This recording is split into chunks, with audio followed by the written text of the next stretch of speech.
President Trump को जो सबसे बड़ा मसला दरपेश है, रीजनल हेजिमनी सारी दुनिया से एक साथ खत्म हो रही है। तो कुछ भी है, जैसे भी है, अमेरिकी सदर समझते हैं इस वक्त भारत की तारीफ बनती है।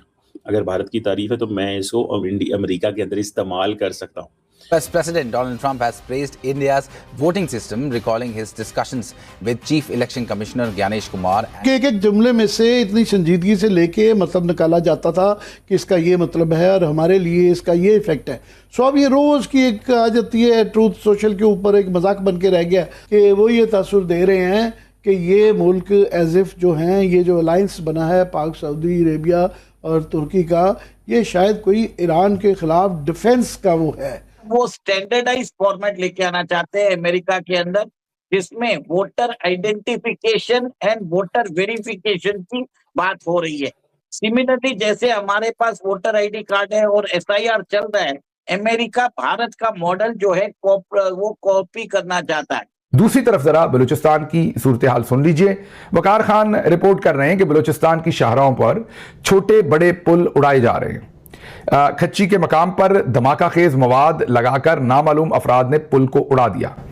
उसके साथ वो बता रहे हैं कि कोयटा कराची शाहरा पर भी मौजूद तमाम छोटे बड़े पुलों को नामालूम अफराद ने उड़ाकर नकलो हरकत जो है वो नामुमकिन बना दी है। तो जो मेन वहां पर सड़कें हैं, उन्हीं के ऊपर बने हुए जो पुल हैं, उनको धड़ाधड़ बीएलए के दहशतगर्द जो है वो उड़ा रहे हैं। Chief election commissioner Ganesh Kumar से बात की, जो हमारी पूरी की पूरी अमेरिकन के लिए एक बहुत बड़ी इंपॉर्टेंट चीज है। वो बेसिकली तारीफ कर रहे हैं इंडिया के। में जो लोग बैठे हैं वो इनके बाप दादा हैं, इनके बाप दादा वहां से आए थे ना उठ के जी।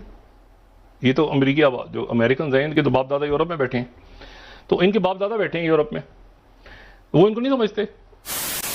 नमस्कार दोस्तों, जय हिंद। दुनिया का सबसे पावरफुल देश अमेरिका के प्रेसिडेंट डोनाल्ड ट्रंप को अब अपने ही देश में इलेक्शन रिफॉर्म करने के लिए भारत की मिसाल देनी पड़ रही है। जिस अमेरिकन सिस्टम को हमेशा से सबसे बड़ा बताया जाता था, आज उसी अमेरिका में ट्रंप खुलकर इंडियन इलेक्शन सिस्टम का डंका बजा रहे हैं। ट्रंप ने अपने social media platform truth social पर पोस्ट करते हुए इंडियन इलेक्शन कमीशन की जबरदस्त तारीफ की है। उन्होंने बताया कि भारत के chief election commissioner Ganesh Kumar ने उनके ऑफिशियल से एक सीधा सवाल पूछा कि बिना किसी वैलिड फोटो आईडी के अमेरिका में इलेक्शन कैसे हो सकता है। भारत के पिछले चुनाव में 64.6 करोड़ से ज्यादा वोटर्स थे और हर सिंगल वोट के पास वैलिड फोटो आईडी भी थी। ट्रंप ने इसी बेसिस पर अमेरिका में स्टेट सेव अमेरिका एक्ट पास करने की मांग की है, ताकि अमेरिका में भी फोटो आईडी और सिटीजनशिप प्रूफ मैंडेटरी हो। भारत में यूएस एम्बेसडर सर्जियो गॉड ने भी ट्रंप के इस स्टांस को खुलकर सपोर्ट किया। उन्होंने कहा है कि इंडिया का स्केल और ट्रांसपेरेंट प्रोसेस सच में एक ग्लोबल बेंचमार्क है। अमेरिका के सदर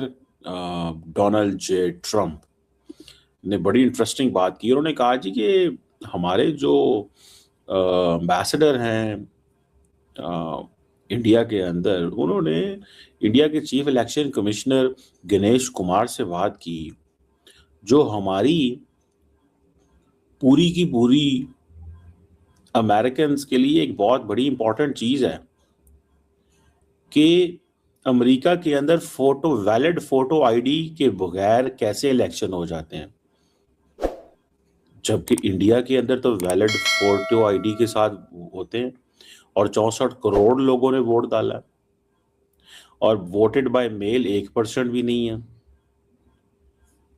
तो ये कैसे चीजें हुई हैं वहां पर?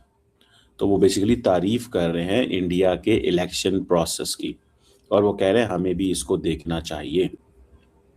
अब हुआ ये है कि ट्रंप साहब जो हैं, उनके जो जिसे बोलते हैं खासुल खास जो एम्बेसडर हैं भारत के अंदर, खासुल खास एम्बेसडर, आम आदमी नहीं है वो, याद रखिएगा। कई लोगों को शायद होता है खासुल खास, स्पेशली अपॉइंट किया। आपको पता है ट्रंप ने बहुत सारे मुल्कों के अंदर एम्बेसडर ही नहीं लगाए, लेकिन उन्होंने इंडिया के अंदर एम्बेसडर लगाया है। और वो क्यों लगाया है इंडिया के अंदर एम्बेसडर? ताकि दुनिया को पता चले कि एक तो इंडिया उनके लिए इम्पोर्टेंट मुल्क है, पहली बात। दूसरा, 1.4 बिलियन का मुल्क है, अफोर्ड नहीं कर सकते बगैर एम्बेसडर के। तीसरी बात यह है कि ये मागा के मेक अमेरिका ग्रेट अगेन के बंदे हैं, सर्जियो गोर। और सर्जियो गोर ने कल कहा कि ट्रंप जो है वो एब्सोल्युटली राइट है कि जनाब 646 मिलियन वोटर्स हैं, every single voter has an ID. तो उन्होंने ये जो कल वाला वो अपनी मुलाकात थी, उस मुलाकात को अमेरिका के अंदर इलेक्शन कैंपेन में कन्वर्ट कर दिया। You getting my point?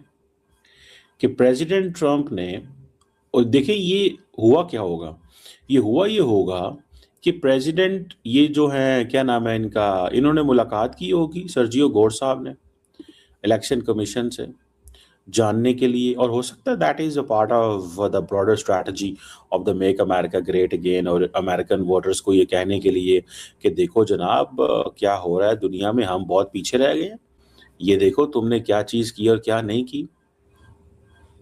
मुझे ज़ाती तौर पे ये लगता है, व्हाट आई रियलाइज, कि अमेरिकी सदर, क्योंकि मिड टर्म इलेक्शन लड़ रहे हैं 2 दिन बाद, और अमेरिकी सदर को इस चीज़ का बहुत अच्छे से अंदाज़ा है कि इलेक्शंस की क्या सूरत हाल है। अब लोगों को ये थोड़ी कह सकते हैं कि जनाब मैंने परफॉर्मेंस मेरी क्या है और क्या नहीं है, ठीक है ना जी, ये तो नहीं बात की जा सकती ना, क्योंकि महंगाई बढ़ी है। तो महंगाई बढ़ने में अब दूसरी पार्टी क्या कह रही है, वहां पे ग्रोसरीज के ऊपर बात कर रही है। गैस की प्राइसेस अगर $2-2.5 $3 से अगर $4-4.25 चली गई हैं, तो गैस की प्राइसेस तो मतलब वो जिसे कहते हैं ना, मसला तो है, उसके ऊपर तो इलेक्शन नहीं हो सकता। तो वो इलेक्शन किसके ऊपर करेंगे? वो इलेक्शन फिर जारी बात है इन्हीं चीज़ों के ऊपर करेंगे। इंडिया की रेफरेंस दे दिया जी, 646 मिलियन वोट्स हुए, 66% टर्न आउट रहा है, ठीक है, मतलब इस तरह की। और ये इंडिया का जो इलेक्टोरेट हुआ करता था 173 मिलियन हुआ करता था 1951-52 में। अब इंडिया का जो इलेक्टोरेट है वो तकरीबन 980 मिलियन का, 1 अरब का जो इलेक्टोरेट है। और ऑब्वियसली डाइवर्स ट्रेन्स होती हैं, कहीं माउंटेन्स हैं, कहीं जंगल हैं, कहीं आइलैंड है, कहीं पहाड़ है, कहीं कुछ है, और 1 मिलियन पोलिंग स्टेशंस होते हैं इंडिया के अंदर। तो ये मल्टी फेज शेड्यूलिंग होती है ताकि security, accessibility and all that हो। और फिर इंडिया के अंदर यूनिवर्सल एडल्ट फ्रेंचाइज है शुरू से ही, ठीक है जी। उन्होंने, इंडिया ने पहले ये 21 साल था, लेकिन इसको 1989 के अंदर 18 साल कर दिया। आपकी तालीम क्या है, कास्ट क्या है, रिलीजन क्या है, आपका जेंडर क्या है, वेल्थ क्या है, इट डज नॉट मैटर। लेकिन जो चीज़ समझने की ज़रूरत है, वो ज़रूरत है कि इस वक्त अमेरिका के अंदर ज़रूरत किस चीज़ की है? अमेरिका के अंदर ज़रूरत है जो नैरेटिव। अच्छा, प्राइम मिनिस्टर जो प्रेसिडेंट ट्रंप हैं, उन्होंने कभी भी इंडिया के हवाले से रिसेंटली अच्छी बात नहीं की। टफ टाइम दिया उन्होंने इंडिया को, मुझे बताएं कहाँ टफ टाइम नहीं दिया इंडिया को। लेकिन यहाँ पे आके वो इंडिया की तारीफ़ें कर रहे हैं, या जो कुछ भी है, जैसे भी है, अमेरिकी सदर समझते हैं इस वक्त भारत की तारीफ बनती है। अगर भारत की तारीफ है तो मैं इसको अमेरिका के अंदर इस्तेमाल कर सकता हूँ। एक चीज वो बताना चाहते हैं कि अब वो स्टैंडर्डाइज फॉर्मेट लेके आना चाहते हैं अमेरिका के अंदर, जिसमें voter identification and voter verification की बात हो रही है। सिमिलरली जैसे हमारे पास वोटर आईडी कार्ड है और SIR चल रहा है, अमेरिका भारत का मॉडल जो है वो कॉपी करना चाहता है। और अंबर जी, भारत का इलेक्शन कमीशन ऑफ इंडिया ने नेपाल, भूटान और नामीबिया के अंदर भी इलेक्शन करवाए थे।